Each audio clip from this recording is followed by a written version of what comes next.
যে মামলাগুলো হচ্ছে সে মামলায় আহ, অনেক আসামিকে একসাথে করা হচ্ছে। যেসব আসামি ডাইরেক্টলি ইনডাইরেক্টলি এসবের সাথে যে অভিযোগের সাথে যেগুলো অভিযোগ দেওয়া হচ্ছে সেই অভিযোগের সাথে পরোক্ষভাবে বা প্রত্যক্ষভাবে তারা জড়িত যদি না থেকে থাকেন এবং একসাথে এতগুলি লোককে একই ধরনের মামলা দেওয়া, এটা সেই আমি মনে করি এটা জুডিশিয়ারি আম, তার ক্রেডিবিলিটি হারাবে। এক দুই হচ্ছে এই ধরনের যে মামলাগুলো হচ্ছে সেই মামলাগুলো যদি মিথ্যা মামলা হয়ে থাকে বা যে মামলাগুলি প্রাসঙ্গিক না হয়ে থাকে অপ্রাসঙ্গিক মামলা হয়ে থাকে, সেক্ষেত্রে আহ, এই যে মামলাগুলো করা হচ্ছে তার ফেট, তার ভাগ্য সম্পূর্ণভাবে দিব্যদৃষ্টি দেখা যায় যে এগুলো আসলে ফেল করবে।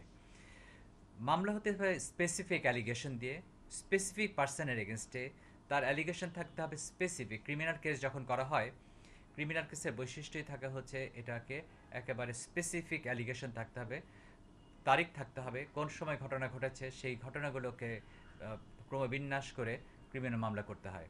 যে ধরনের মামলাগুলো করা হচ্ছে দেখছি এবং যে এজাহারগুলো করা হচ্ছে সেই এজাহারগুলো মোটামুটি একই রকম এবং সেগুলো একপরতা এবং এগুলো মূলত এসছে ভেঞ্জেন্স থেকে, আক্রোশ থেকে।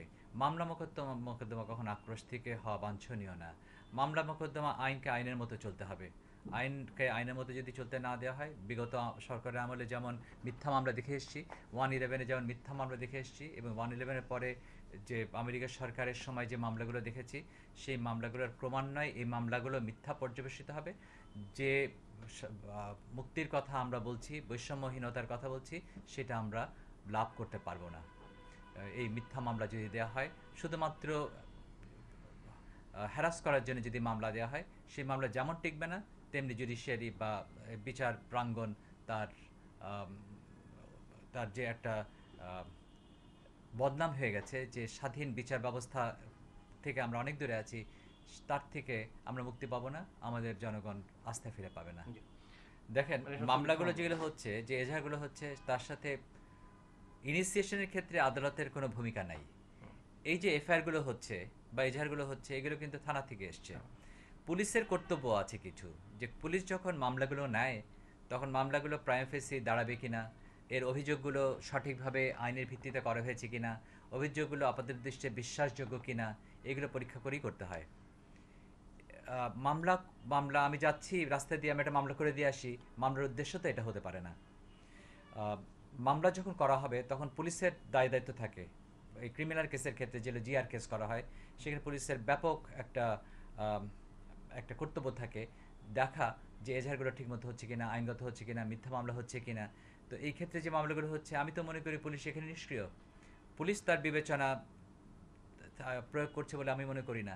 কারণ যে এজাহারগুলো হচ্ছে, এফআইআরগুলো হচ্ছে, যেখানে পুলিশের যে কর্তব্য থাকে মামলা কীভাবে হবে, মামলাগুলো ক্রিমিনাল কেস হচ্ছে কিনা, মিথ্যা মামলা হচ্ছে কিনা, প্রাইমা ফেসিতে মানে আপাত দৃষ্টিতে, সেগুলো পুলিশের কর্তব্য। আমি মনে করি পুলিশ এখানে তার কর্তব্য থেকে বিচ্যুত হচ্ছে, ফলে এই ধরনের মামলাগুলো হচ্ছে প্রথমত। দ্বিতীয়ত, এই যে মামলাগুলো হচ্ছে, যে নেচারের মামলাগুলো হচ্ছে, সারা পৃথিবী এখন বাংলাদেশের দিকে তাকিয়ে আছে, সরকারকে দেখছে, বিচার প্রাঙ্গণকে দেখছে, মানুষকে দেখছে, ছাত্র জনতাকে দেখছে।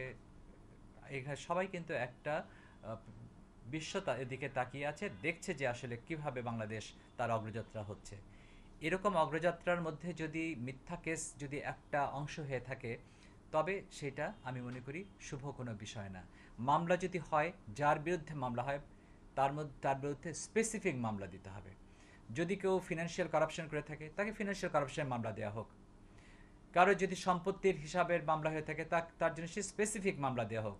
কারো যদি খুনের মামলা হয়ে থাকে, খুনের মামলা করে দেওয়া হোক। পরিকল্পনাকারী বা এখন নির্দেশদাতা হিসেবে। এখন দেখেন, এর বিগত যে আওয়ামী লীগের সময় যে সর্বশেষ নির্বাচন হয়েছে, সেখানে গন্ডগোল হয়েছে এক জায়গায়, আর প্রধান বিচারপতিদের বাড়ি ভেঙেছে, সেখানে ফখরুল সাহেবকে মামলা দিয়ে দিল।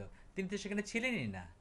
এই যে কখন উনি নির্দেশ দিলেন, আমি পিছন থেকে আমি ঘটনাটা নিচ্ছি, তাকে দীর্ঘদিন জেলে থাকতে হলো। এই ধরনের মিথ্যা মামলা একটা একটা মিথ্যা মামলাগুলো বিভিন্ন সময় যে মিথ্যা মামলা হয়েছে, জনগণের আক্রোশ হয়েছে এবং একটা বিপ্লবের সৃষ্টি হয়েছে। মিথ্যা মামলা সবসময় মিথ্যা নিয়ে আসে। সুতরাং এই যে নির্দেশ দিয়েছে, সে নির্দেশদাতা তখন কোথায় ছিলেন? তিনি সত্যি নির্দেশ দিয়েছে কিনা এটা যদি সুস্পষ্টভাবে প্রতীয়মান না হয় তো এই ধরনের মামলাগুলো করা বাঞ্ছনীয় না।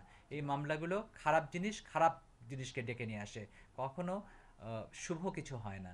এবং ভবিষ্যতে এই যে মিথ্যা মামলার জেট টানতে হয়, যার অনেক খেসারত দিতে হয়, যার খেসারত আওয়ামী লীগের বিগত আমলে যারা ছিলেন মিথ্যা মামলা দিয়ে এসছেন, কথায় কথায় মামলা দিয়েছেন বিরোধীদের বিরুদ্ধে, এবং যাদেরকে পছন্দ করে না তাদের বিরুদ্ধে এই ধরনের জিনিস চলতে হয়, চলে, তবে ভবিষ্যতে খারাপই ডেকে নিয়ে আসবে। Case has to B specific, যেটা আমি বললাম, জানতে হবে কে কে আছে। এই অজ্ঞাত আবার কি?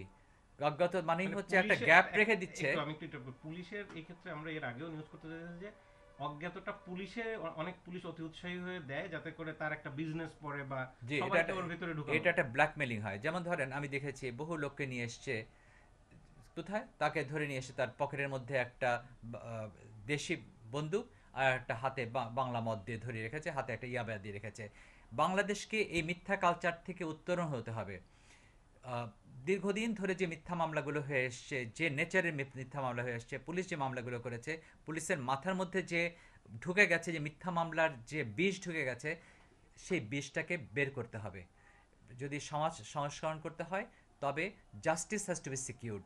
মানুষ যেন মিথ্যা মামলার মধ্যে না পড়ে, সেগুলোকে সবাইকে এটাকে সজাগ থাকতে হবে।